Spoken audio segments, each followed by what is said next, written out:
12가지 주님의 위대한 질문 시리즈 7번째 주시는 말씀은 신약 성경 중에 마태복음 16장 13절에서 20절까지 말씀입니다. 신약 성경 27면이 되겠습니다. 신약 성경 27면 마태복음 16장 13절에서 20절 말씀 봉독할 때 살아계신 주님의 음성을 들으실 수 있기를 바랍니다. 예수께서 빌립보 가이사랴 지방에 이르러 제자들에게 물어 이르시되 사람들이 인자를 누구라 하느냐. 이르되 더러는 세례 요한, 더러는 엘리야, 어떤 이는 예레미야나 선지자 중에 하나라 하나이다. 이르시되 너희는 나를 누구라 하느냐. 시몬 베드로가 대답하여 이르되 주는 그리스도시요 살아계신 하나님의 아들이시니이다. 예수께서 대답하여 이르시되 바요나 시몬아 네가 복이 있도다. 이를 네게 알게 하니는 혈육이 아니요 하늘에 계신 내 아버지시니라. 또 내가 네게 이르노니 너는 베드로라. 내가 이 반석 위에 내 교회를 세우리니 음부의 권세가 이기지 못하리라. 내가 천국 열쇠를 네게 주리니 네가 땅에서 무엇이든지 매면 하늘에서도 매일 것이요 네가 땅에서 무엇이든지 풀면 하늘에서도 풀리리라 하시고 이에 제자들에게 경고하사 자기가 그리스도인 것을 아무에게도 이르지 말라 하시니라. 아멘. 행복하게 살던 한 가정이 있었습니다. 병으로 엄마가 죽었습니다. 6살짜리 꼬마를 남겨두고 아빠는 즉시 새장가를 갔습니다. 얘야 이제부터 이분이 내 엄마다. 아빠가 명령을 합니다. 이럴 경우 어느 시점부터 새엄마가 이 아이의 진정한 엄마가 될 수 있을까요? 첫째, 아빠가 새장가를 가는 순간. 둘째, 이분이 네 엄마라고 선포하는 순간. 셋째, 새엄마가 집에 들어오는 날. 이 세 가지 경우는 아니라고 봅니다. 정답은 바로 이런 경우가 아닐까요? 그 꼬마가 새엄마에게 엄마라고 부르며 자신의 어머님을 고백하는 순간이지요. 20년을 그 아이와 함께 살아도 그분을 엄마라고 고백하지 않는 한 아버지의 아내일지는 몰라도 아이의 엄마일 수는 없습니다. 고백이라고 하는 것은 관계성을 부여하는 중요한 사안이 됩니다. 우리의 신앙적 차원도 마찬가지입니다. 하나님과 나 사이의 깊은 관계가 형성되기 위해서는 하나의 고백이 필요한데 그것이 바로 신앙 고백입니다. 매주일마다 우리가 사도신경으로 신앙 고백을 하는 이유도 거기에 있습니다. 그런데 신앙 고백에 있어서 더 중요한 것은 바른 고백입니다. 그 아이가 새엄마에게 계속해서 이모, 고모, 아줌마 이렇게 부른다면 아무리 다정스럽게 불러도 모자지간이 되지는 않습니다. 아침 저녁으로 인사를 하고 모든 예의를 갖춰도 엄마라고 고백하지 않는 한 그 모든 형식 절차는 무의미해지고 마는 것입니다.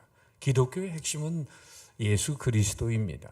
예수 그리스도를 믿는 핵심은 바른 신앙 고백에 있습니다. 우리가 예수님을 누구라고 믿고 어떻게 고백하느냐 하는 것은 주일 성수보다 11조보다 더 중요한 사항입니다. 새엄마 입장에서 봤을 때 아이가 공부를 잘하는 것도 좋지만은 자기를 엄마라고 불러주는 것이 얼마나 소원이 되겠습니까? 무난 인사를 하고 선물을 사드리고 별짓을 다 해도 어머니라고 하는 엄마라는 진정성을 가지고 바르게 불러드리지 않으면 무의미한 관계가 되고 마는 것이죠. 마찬가지로 그리스도에 대한 신앙 고백이 바른 고백이 선행되지 않는 우리의 신앙적인 형식은 아무런 의미를 갖지 못합니다. 예배 참석하고 찬송도 잘 부르지만은 바른 신앙 고백에 근거한 것이 아닌 신앙의 행위는 바로 아무런 의미가 없다는 것입니다. 잘 알려진 얘기지만 어느 며느리가 시어머니 이제 전도해서 제 세례를 교회에서 받게 되는데 세례 받기 전날 목사님에게 세례 문답을 하거든요. 신신당부하면서 며느리가 시어머니를 코치합니다. 어머니, 목사님이 예수님께서 누구 죄 때문에 돌아가셨습니까? 라고 물으면은 꼭 이렇게 대답을 하세요. 저의 죄 때문에 돌아가셨습니다. 저의 죄 때문에 돌아가셨습니다. 이제 시어머니가 목사님께 가서 세례문답을 하는데 역시 목사님이 묻는 거예요. 예수님이 누구 죄 때문에 돌아가셨습니까? 배운 대로 시어머니는 이렇게 대답을 했습니다. 우리 며느리 죄 때문입니다. 우스운 얘기지만은 예수님과 나와의 직접적인 관계가 어떤 것이냐가 중요하다는 것을 시사해 주는 이야기죠. 예수님은 가이사랴 빌립보에서 제자들에게 물었습니다. 사람들이 나를, 인자를 누구라고 하느냐? 인자는 예수님이 자신을 가리킬 때 쓰시는 용어입니다. 사람들이 나를 누구라고 하느냐? 예수님의 질문에 세례 요한 또는 엘리야 또 예레미야 같은 선지자라고 합니다. 그럴 때 예수님은 그럼 너희는 나를 누구라고 하느냐라고 물으실 때 제자 베드로는 이렇게 고백을 합니다. 주는 그리스도시요 살아계신 하나님의 아들이십니다. 오늘도 예수님은 우리에게 같은 질문을 하십니다. 너희는 나를 누구라고 하느냐? 사람이 대답해야 되는 질문 중에 이보다 더 중요한 질문은 없습니다. 이 질문에 바른 대답을 할 수 있어야 천국 백성이 됩니다. 여러분, 예수님은 여러분에게 누구이십니까? 한 사람을 진정으로 안다는 것은 바로 본질을 안다는 거예요. 이 대답에 따라서 우리의 인생관, 가치관, 인생의 목적과 방향이 달라집니다. 답변은 예수님의 위치를 결정짓는 것이 아니라 고백하는 사람의 미래와 운명을 결정합니다. 사람들이 인자를 누구라고 하느냐라고 하는 질문 앞에 사람들이 하는 얘기를 제자들은 했습니다. 첫째는 예수님은 세례 요한과 같다.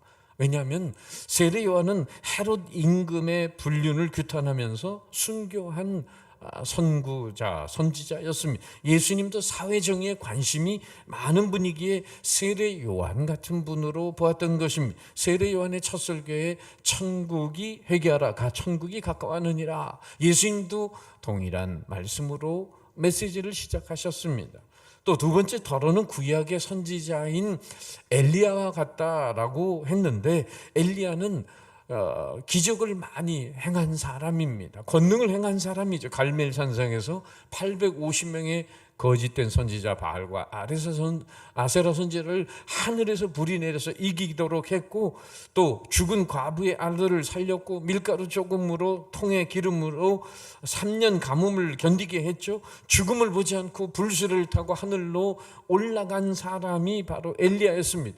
예수님도 성난 바다를 잔잔하게 하고 죽은 자를 살려내고 5천 명을 먹이는 오병이어 기적을 행하심으로 기적을 행하신 엘리야 같다라고 그렇게 사람들은 말했던 거죠. 세 번째는 예레미야 선지자 같다고 하는 것은 바로 민족의 죄를 위해 눈물로 기도했던 눈물의 선지자 예레미야와 같이 예루살렘을 쳐다보시면서 멸망의 도성 예루살렘을 눈물로 기도하셨던 예수님의 모습이 마치 흡사하다 생각해서 예레미야 같은 분이라고 했다는 거죠. 제자들의 보고를 종합해보면 예수님은 대단히 위대하신 분이다 하는 거죠. 그러나 정작 하나님의 아들이고 메시아라는 고백은 없습니다. 예수님이 정확히 누군지 알지 못했다는 겁니다. 당시 사람들이 이렇게 좋게 예수님을 호평한 것만은 아닙니다. 제자들이 예수님의 비난에 대해서 가리웠던 거죠.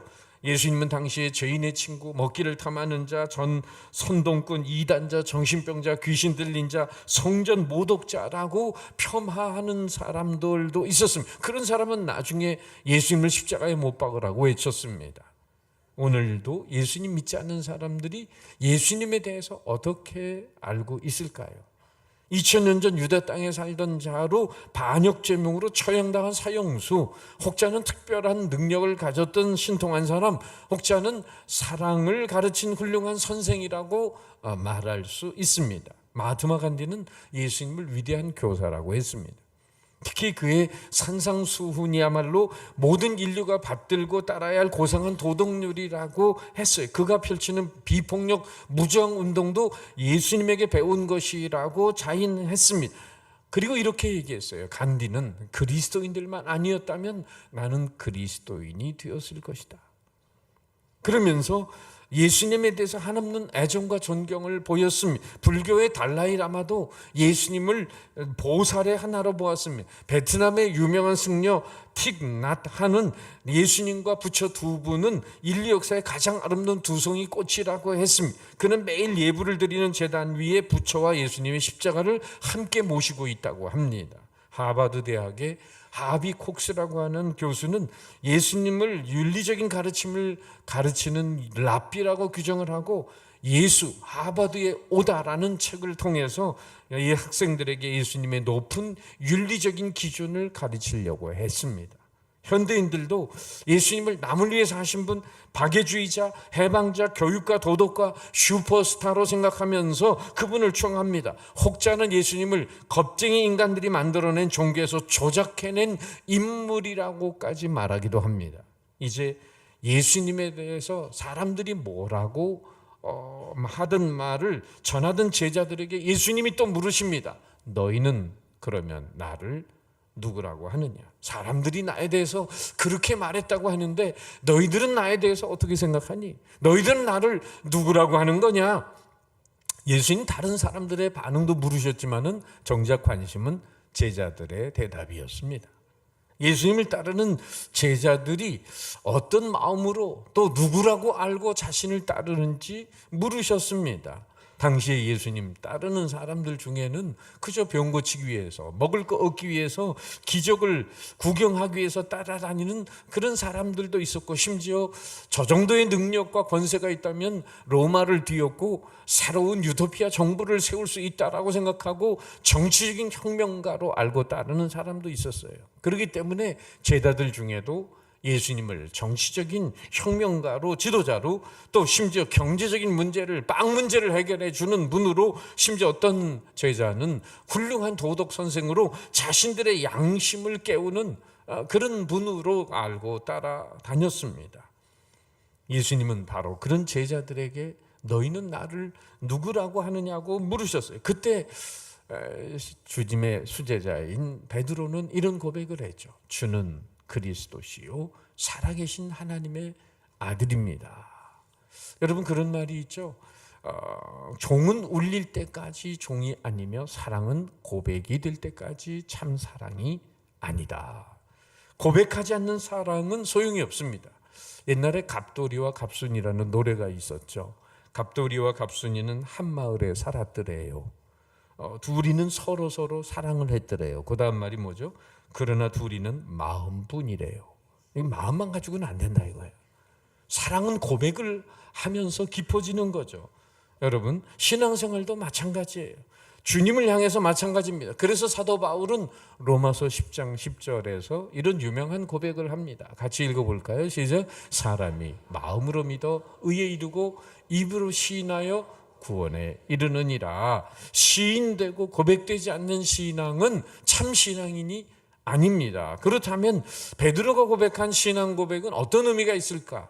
첫째는 주는 그리스도시요, 예수님을 주로, 주인으로 고백합니다. 이런 고백이 되는 거죠. 베드로의 고백은 바로 당신은 나의 주님이시며 나는 당신의 종입니다. 나의 인생은 당신의 것입니다 라는 의미가 있어요. 둘째로 주는 그리스도시요, 헬라어로 그리스도는 크리스토스, 그리고 그것은 히브리 개념으로는 메시아, 구원자라는 의미입니다.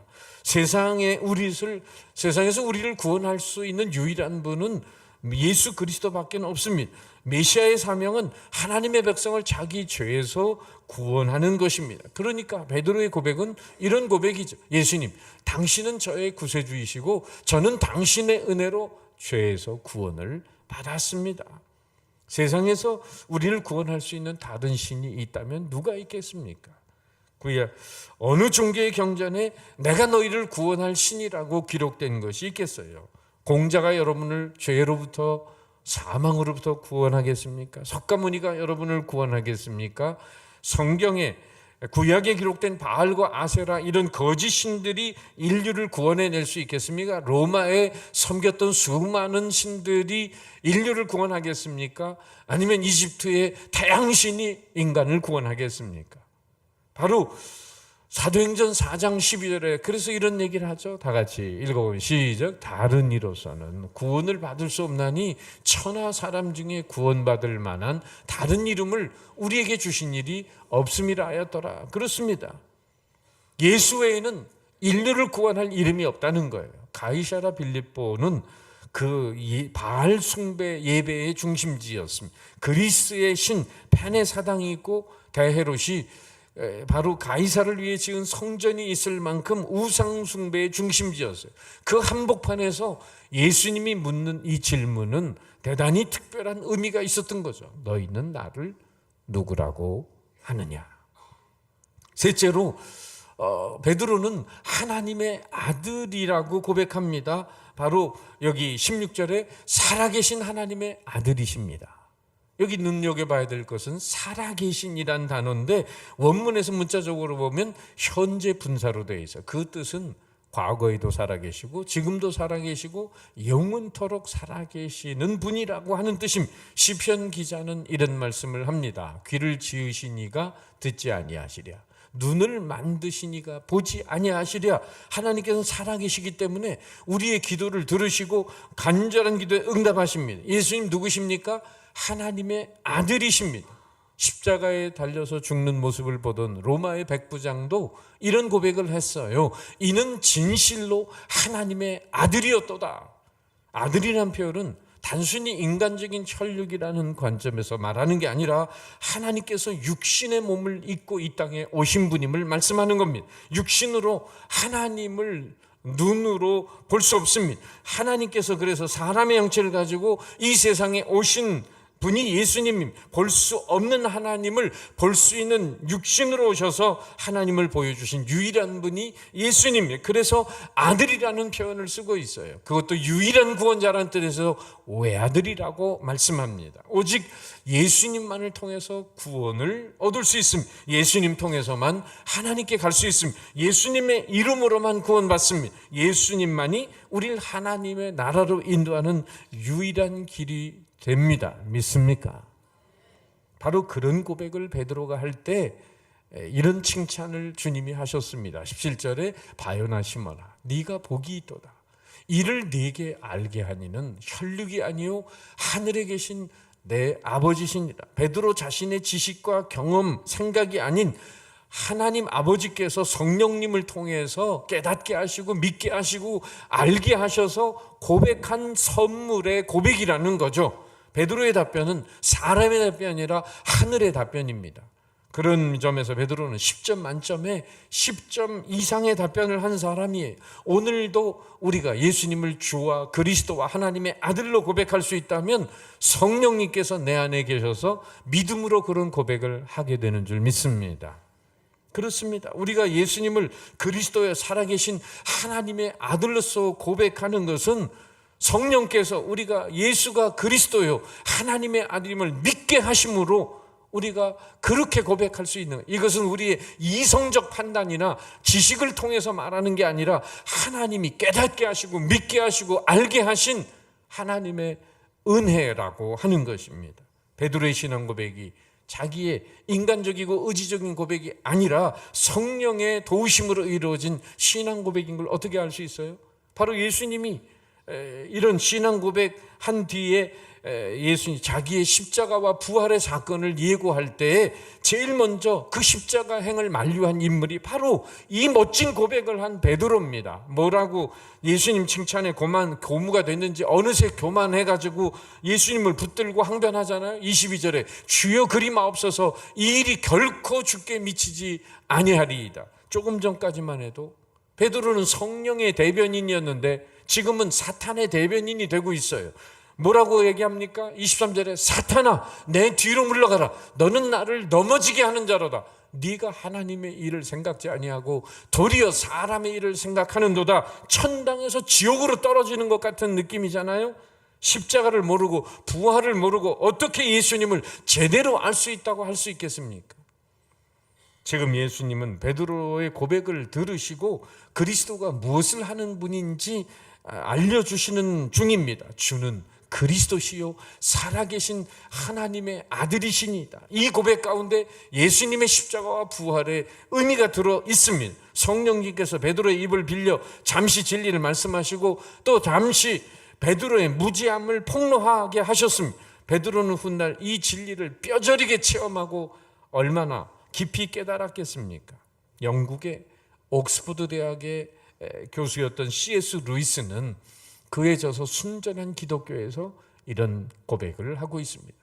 우린 두 가지 중 하나를 선택해야 한다. 예수님의 말씀이 사실이고 그분은 하나님의 아들일 수 있다.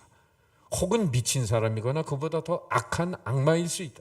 그러나 절대로 그분이 위대한 도덕적 스승이라는 동정적인 태도를 보이지는 말라. 그분은 우리에게 그런 선택의 여지를 남겨두시지 않았다. 루이스는 단순히 예수님을 도덕적 스승으로 말하는 것은 온당치 못하다고 말합니다. 왜냐하면 예수님은 그분 자신이 하나님의 아들이라고 말씀하셨기 때문에 그 말씀대로 하나님의 아들로 믿든지 아니면 정신병자나 종교 사기꾼으로 믿어야 된다는 거죠. 둘 중에 하나를 선택하라는 겁니다. 파스칼은 이 세상에 세 종류의 사람이 있다고 했어요. 첫째, 하나님과 무관한 사람. 둘째, 하나님을 탐구하는 사람. 셋째, 하나님을 믿는 사람. 여러분, 우리는 하나님과 무관한 사람, 하나님을 탐구하는 사람이 아니라 하나님을 믿는 사람이 되어야 할 줄 믿습니다. 사실 예수님에 대한 우리의 고백이 예수님을 다르게 만드는 것이 아닙니다. 우리의 고백은 예수님의 지위에 아무런 영향을 미치지 않습니다. 다만 그렇게 올바른 신앙 고백을 하는 사람 자신이 분명한 신앙의 정체성을 가지고 어떤 목적과 가치관, 어떤 사명을 가지고 살아야 하는지가 분명해지는 거예요. 예수님은 역사를 두 토막 BC와 AD로 나누셔서 예수님의 오시기 전과 후로 구분하셨습니다. 개인의 생애나 가정의 삶이나 국가의 운명에도 예수님이 오시기 전과 후가 판이하지 않습니까? 마태복음도 예수님의 정체가 드러난 16장을 기준으로 둘로 나누어집니다. 신앙 고백 후에 베드로는 시몬에서 바로 반석이라는 뜻의 베드로라는 영예로운 이름으로 바뀝니다. 우린 모두 예수님이 누구라는 질문 앞에 서 있습니다. 그리고 이 질문에 어떻게 응답하는가에 따라서 우리의 운명은 영원히 결정되는 것입니다. 예수님, 올바른 신앙을 고백을 한 바요나 시몬에게 새로운 이름을 주셨습니다. 너는 베드로라. 불안정하고 변덕스럽고 혈기 넘치는 요한의 아들 시몬에게 교회의 든든한 반석인 예수님의 베드로가 되었습니다. 예수님은 오늘도 우리 각자에게 이런 질문을 하고 계십니다. 너희는 나를 누구라고 하느냐?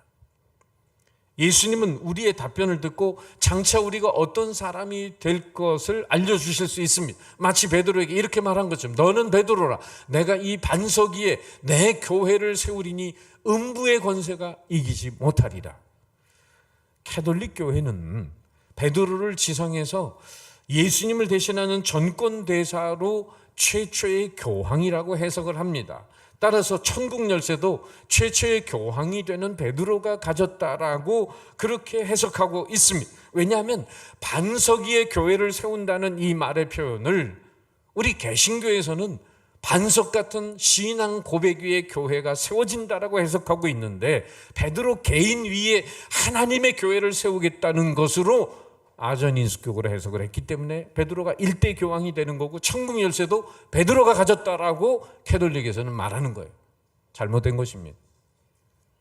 그러나 개신교회는 이 베드로와 같은 신앙 고백 위에 주님의 몸된 교회가 세워질 뿐 아니라 예수를 바로 그리스도요, 나의 구세주요, 하나님의 아들로 믿는 사람이면 누구든지 하늘 문을 열 수 있는 천국 열쇠를 쥐고 있다라고 말씀하고 있는 것입니다. 개인적으로 천국 열쇠를 저는 믿음의 고백뿐만 아니라 그리고 믿음의 기도 그리고 용서함으로 생각해 볼 수 있습니다. 우리가 믿음을 가지면 바로 무슨 일이든지 풀 수 있는 거죠. 기도하면 어떤 일이든지 해결할 수 있습니다. 용서하면 하늘에서도 용서받을 수 있습니다. 어떻든 간에 베드로의 신앙 고백과 주님이 주시기로 약속한 천국 열쇠는 베드로 개인만의 것이 결코 아닙니다. 예수님을 그리스도의 하나님의 아들로 고백하는 모든 교회 공동체 전체의 소유인 거죠. 교회의 반석은 베드로가 한 신앙 고백입니다. 교회는 예수를 그리스도라 고백하는 공동체입니다. 이렇게 고백하는 우리가 교회입니다. 천국 열쇠는 예수를 자신의 그리스도로 고백하는 자들에게 주어지는 선물입니다. 그들에게는 지옥을 이기는 권세가 있고 기도를 응답받을 수 있는 권세가 있는 거예요. 그것이 바로 천국 열쇠인 거예요. 그래서 이렇게 말씀하세요. 같이 읽어봅니다. 19절 시작. 내가 천국 열쇠를 내게 주리니 네가 땅에서 무엇이든지 매면 하늘에서도 매일 것이요 네가 땅에서 무엇이든지 풀면 하늘에서도 풀리리라. 우리가 죽은 다음에도 지옥문을 닫아버리고 천국문을 열고 들어갈 수 있는 것은 바로 예수 그리스도에 대한 지상에서의 우리의 신앙 고백이라고 하는 것입니다. 우리 모두는 예수님의 질문 앞에 개인적으로 직면해야 합니다. 여러분은 과연 예수님을 누구라고 대답하시겠습니까? 베드로의 고백을 앵무새처럼 되뇌이시겠습니까? 물론 그렇게 고백한다고 해도 그 말의 고백은 맞는 말이고 진리. 그러나 예수님과 개인적인 관계를 맺지 않고 하는 대답은 베드로의 입술에서 나온 글자를 옮겨놨다 하더라도 그것으로 우리가 천국 열쇠를 줄 수는 없습니다. 경상도 할머니 셋이서 모여가지고 얘기를 합니다. 할매 1이 예수가 죽었다 카네. 할매 2가 와 죽었다 카드노. 할매 1이 못에 찔려 죽었다 안 가나. 할매 2가 머리 풀고 다닐 때부터 알아봤다. 이때 아무 말도 안 하던 할매 3이 얘기합니다. 예수가 누구? 할매 1이 몰라. 우리 며느라가 아버지 캐사는 거 보니까 사돈 어른인가 보네. 할매 3 문상은 그래 갔더나. 할매 1이 아니 안 갔다. 할매 3 왜 안 갔노? 할매 1이 갈락했더니 사흘 만에 살아나자 하더라. 이런 주워 들은 얘기를 가지고 내가 아무리 예수가 누구라고 얘기해봐야 나의 신앙 고백이 되지도 않고 여러분 하늘 문을 열 수 있는 바로 믿음의 키를 줄 수가 없다는 겁니다. 신앙 고백은 하나님을 만난 예수님을 인격적으로 만난 체험에서 고백되어져야만 합니다. 고유한 언어로 번역돼야 돼요. 예수님에 대한 신앙 고백은 이성적인 문제가 아니라 체험의 문제예요. 예수님을 인격적으로 만나고 난 이후에 고백하는 신앙 고백이야말로 힘이 있고 변하지 않는 것입니다. 의심 많은 도마가 부활하신 예수님 못자국 난 손과 옆구리의 흉터를 보고 고백한 얘기를 들어보세요. 나의 주님이시여 나의 하나님이시니이다. 이는 체험에서 우러나온 신앙 고백의 메아리입니다. 이런 고백은 곧바로 우리 인생에 영향을 미치면서 생명과 구원과 새로운 신분을 가져다 주는 것입니다. 그렇다면 나의 진정한 신앙 고백은 무엇입니까? 나는 어떻게 예수님을 고백하고 있습니까? 구소련 최초의 우주비행사 가가린이라는 사람이 있었는데 우주 비행을 마치고 돌아와서 하나님 따위는 내가 하늘나라의 우주에 가도 본 적이 없다라고 말하니까 러시아 정교회의 사제였던 사람이 이렇게 대답을 했다고 합니다. 당신이 땅 위에서 하나님을 보지 못했다면 하늘에 올라간다고 할지라도 절대로 하나님을 보지 못할 것입니다. 당신이 땅 위에서 하나님을 보지 못했다면 하늘에 올라간다고 할지라도 절대로 하나님을 보지 못할 것입니다. If you have not seen him on earth, you will never see him in heaven. 참 의미심장한 말이 아닐 수 없어요. 오늘 여러분은 주님을 어떤 분으로 믿으세요? 이 땅 위에서 온전한 믿음을 가지지 못했다면 설사 죽은 다음에 하늘나라에 올라간다 하더라도 달라질 것이 없다는 겁니다. 예수님 말씀대로 믿음을 갖는다는 것이 땅에서 무엇이든지 매면 하늘에서도 매고 땅에서 무엇이든지 풀면 하늘에서도 풀리기 때문에 오늘 이 땅에서 이 자리에서 분명한 신앙 고백을 가져야 하는 것입니다. 예수님 여러분에게 어떤 분입니까? 오래전에 세례문답을 저도 하면서 성도에게 물었어요. 예수님이 누구세요? 성도님에게 어떤 분이세요? 근데 이렇게 대답하시는 거예요. 너무 좋은 분이세요. 때려주고 싶더라니까요. 아니 좋은 분인 거 누가 몰라요. 근데 개인적인 신앙 고백을 하려는데 좋은 분 이상의 어떤 분이냐고 대답을 해야죠. 나를 위해 십자가에 죽으시고 내 죄를 위해 나의 영생을 위해 사흘 만에 부활하신 분임을 믿음으로 고백을 할 때 하늘 문이 열리고 그 천국 열쇠를 쥐고 우리가 하늘에 들어갈 수 있는 권세와 지옥을 이기는 권세, 그리고 기도함으로 하늘의 응답을 받을 수 있는 권세가 주어지게 되는 것이에요. 나의 주님이시며 나의 구원자이시며 그리스도이시며 살아계신 하나님의 아들로 고백할 때 거기에 구원과 영생의 약속이 있습니다. 여러분 지금까지 예수님을 어떻게 알고 계셨습니까? 어떻게 고백하고 있습니까? 그 고백은 여러분 자신의 고백입니까? 4대째 집안에 태어난 할아버지의 고백을, 저 위에 계신 몇 대째 조상의 고백을 나의 고백으로 옮겨놓고 있는 것은 아닙니까? 내가 만난 예수 그리스도 그분에 대한 진정한 고백이 필요합니다. 그래서 오늘 주님은 우리에게 물으십니다. 너희는 나를 누구라고 하느냐? 너는 나를 누구라 하느냐? 이 질문에 응답하는 분명한 신앙 고백과 함께 천국 열쇠를 가지고 하늘의 복을 땅에서 누리는 승리의 삶을 사시기를 주님의 이름으로 축원합니다.